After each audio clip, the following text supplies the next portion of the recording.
Oi, tudo bem? Hoje eu vou falar sobre a organização de computadores. Existem diversos tipos diferentes de computadores.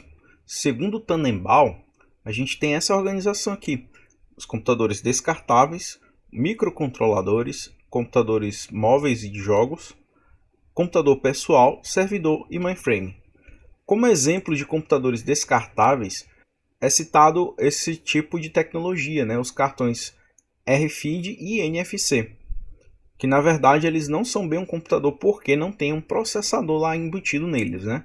Na verdade, ele tem um chip conectado a uma antena e essa antena transmite sinal e ela capta também um campo eletromagnético e produz energia para o chip que está aqui embutido nessa etiqueta ou num cartão, transmitir um sinal de rádio com uma identificação. Segundo Tannenbaum, esses seriam os computadores descartáveis. Os microcontroladores talvez sejam os mais comuns, os que mais a gente tem ao nosso redor, né? Mais próximo da gente. Em todos os equipamentos eletrônicos, praticamente a gente vai ter um microcontrolador. Por exemplo, na TV, que a gente utiliza para assistir ali, o controle remoto que a gente utiliza para controlar a TV tem um microcontrolador. O forno micro-ondas tem microcontrolador. Então são diversos dispositivos que a gente tem em casa que são microcontrolados, tá? E nessa imagem eu coloquei aí o exemplo, o Arduino, porque ele utiliza como processador, como o componente principal, um microcontrolador. Computadores móveis e de jogos são talvez os que vocês mais conhecem e têm contato, né? Tem mais consciência da classificação deles, né? Computadores móveis são os nossos dispositivos inseparáveis, né? Os smartphones, por exemplo, e computadores de jogos são os consoles de videogame, que são computadores completos, tá? Os computadores pessoais, como notebooks ou desktops, tá? São computadores de arquitetura semelhante e eles são muito populares desde os anos 80. A gente tem os servidores, que são computadores especializados, né? Ele se assemelha bastante com o computador pessoal, inclusive computadores pessoais podem ser utilizados como servidor. Tá? Mas os servidores eles são máquinas especiais, geralmente têm um desempenho acima de um computador pessoal, tem um alto poder de processamento ou uma grande capacidade de armazenamento. E esses servidores são utilizados principalmente na internet, né? Então, todo site que você acessa está hospedado em um servidor, certo?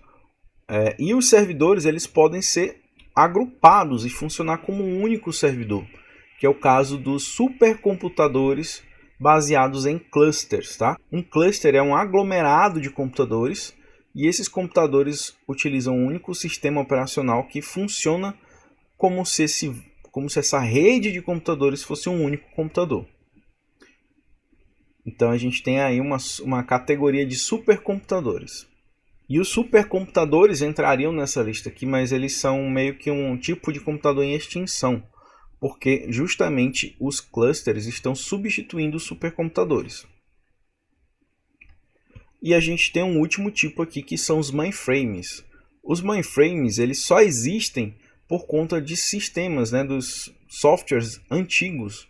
Softwares da década de 60, 70 ainda executam nesses computadores aqui, nesse tipo de computador. Eles são descendentes diretos de computadores daquela época, dos anos 60, 70. Descendentes no tipo de organização, tá? O como ele funciona, mas é claro que o poder de processamento é muitíssimo maior do que um computador comum, tá? Porém, eles têm uma arquitetura específica para executar alguns tipos de software que não são comuns dos computadores que a gente tem em casa, dos computadores pessoais, tá?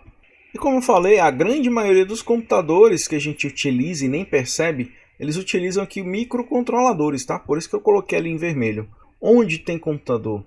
Na aula anterior eu citei que nos carros a gente tem microcontroladores, a gente tem um computador lá no sistema de injeção eletrônica, que controla a quantidade de combustível que vai entrar dentro do motor do carro.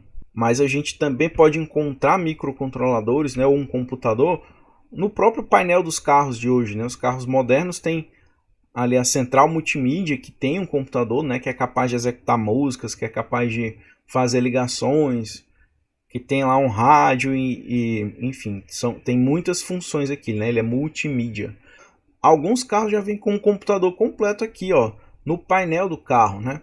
Além daquele tradicional computador de bordo que mede a autonomia do carro, quantos quilômetros faltam para ter que abastecer, esse tipo de coisa. Tem esse tipo de computador aqui, que você pode, como no exemplo aqui, ó, na imagem, você tem um mapa aqui, né? Um aplicativo de mapa rodando na tela, no painel atrás do volante aqui, para facilitar a vida do condutor. E ainda falando de carros, a gente tem outros exemplos, né? Como esse carro da Tesla, né? Que são carros elétricos super modernos e que tem alguns sistemas de autopilotagem, né? Ou seja, esse carro ele só não dirige sozinho nas ruas ainda porque as leis não permitem, mas ele já tem um software embarcado, já tem computador suficiente aqui para que esse carro ande pelas ruas sem causar acidentes, até evitando acidentes. Na indústria a gente encontra diversos tipos de computadores, né? Esse exemplo aqui é uma máquina CNC, tá? Nessa máquina você programa ela aqui ou coloca um arquivo, coloca lá dentro dela um bloco de metal ou de algum material e a máquina vai esculpir esse material até chegar na forma que você programou aqui. E claro, né, não poderia deixar de fora desse exemplo aqui as linhas de produção da indústria, né, que cada vez mais estão automatizadas, e nessas linhas de produção a gente tem diversos robôs, né, e esses robôs, para funcionar, eles precisam de computadores. Que talvez a gente não pense muito, mas para revelar uma fotografia hoje,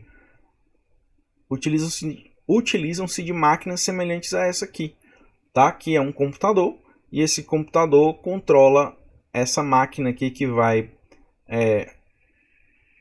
expor lá o papel fotográfico a uma imagem, vai processar toda essa imagem lá nos produtos químicos para gerar uma fotografia e entregar a fotografia pronta, tá?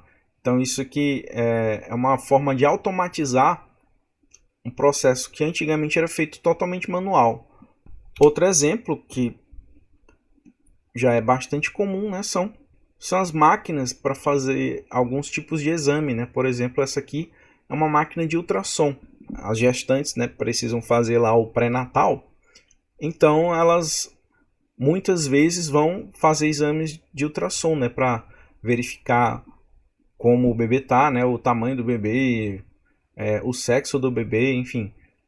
É possível ver como uma parte interna do corpo está, né, utilizando esse tipo de máquina, e claro, ela tem um computador. Os drones, né, os drones são pequenos computadores também.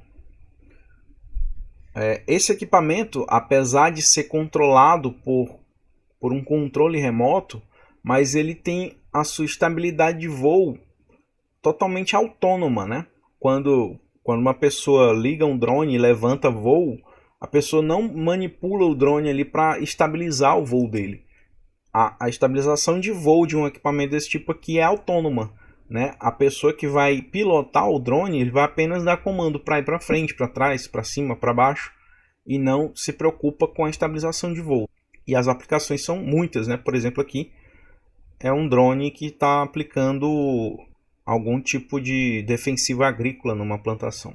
E mais exemplos, né? As TVs hoje em dia são pequenos computadores também. A gente, além de assistir a TV tradicional, né, usando uma antena e um sinal, captando um sinal no ar, elas também têm aplicativos e executam diversos aplicativos, né, como aqui o próprio Netflix, o YouTube, diversos tipos de aplicativos que a gente pode executar em uma TV. Sem falar no próprio controle remoto da TV, que tem um pequeno computador aqui, programas pré-determinados aqui em cada um dos botões, e esses botões vão enviar um sinal de luz, né, um infravermelho, para a TV que está preparada para entender o que esse controle remoto vai enviar. Os videogames, né, os consoles de videogames são computadores também, como eu já falei. Os roteadores de internet que a gente usa para nos conectar à internet são computadores, e são computadores completos, né? Eles têm um dispositivo de armazenamento, eles têm memória RAM, eles têm processador, eles têm memória ROM, ou seja, um computador completo. Porque esse equipamento aqui, os roteadores, eles funcionam como servidores, né? Porque quando a gente utiliza um equipamento desse para conectar a internet, a gente está utilizando um serviço de rede provido por um servidor de rede, no caso, um roteador. Então isso aqui é um computador. Uma impressora é um computador também, porque ela tem lá um processador, ela tem memória, ela tem entrada, ela tem saída, então também é um computador não convencional, como a gente sempre pensa, um computador como um notebook ou um desktop, mas isso aqui também é um computador. E todos esses computadores, eles são organizados de alguma forma, tá? Como assim organizados? A organização de computadores é referente a como as unidades desses computadores são interconectadas, né? Como assim? Todo computador possui partes, né? Geralmente, dispositivo de entrada e saída, um processador e memória, né? Então, a organização de computadores trata de como esses componentes são ligados, como esses componentes vão se comunicar, né, que é através de sinais de controle, as interfaces entre o computador e os periféricos. As interfaces são as ligações entre os periféricos, no caso aqui dispositivos de entrada e saída, e o computador, e também as tecnologias de memória utilizadas nesse computador, nesse esquema todo aqui. Então a gente pode dizer que a organização de computadores é referente ao hardware, né? Como o hardware é organizado, como os componentes são ligados, quais tecnologias são empregadas para que esse computador funcione. E esse esquema aqui foi criado por John von Neumann.